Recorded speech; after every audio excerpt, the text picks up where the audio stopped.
Vous écoutez la radio de la référence www.radio-télévision.com. Radio-Télévision Lisolo, la radio de la référence numéro 1 de la diaspora congolaise.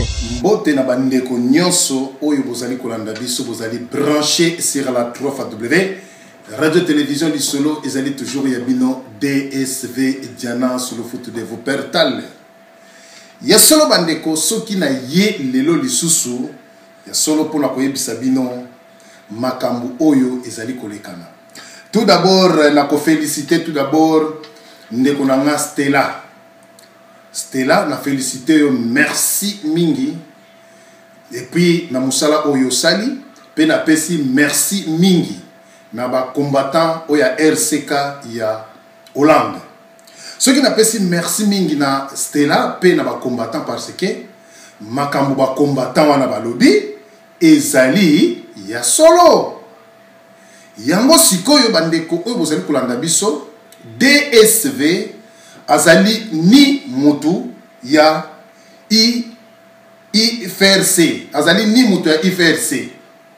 Alors sikoyo ndenge nini kombo ya DSV ekoti na kati ya rapport ya ONU, mais DSV azali ni membre ya IFRC, mais kombo na ngai na keko se retrouver yango kuna.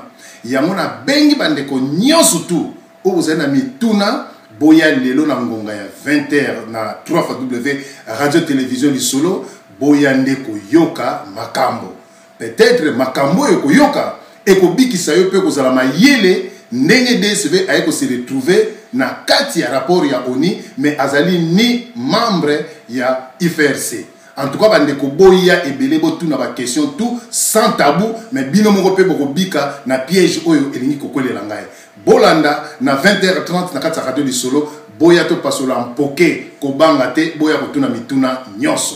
Merci ezalaki toujours ya bino DSV Diana sur le foot de Wuppertal naza kozela bino na 20h boya ebele toyeba makambu oyo ewiti wapi pe nani asali yango. Merci.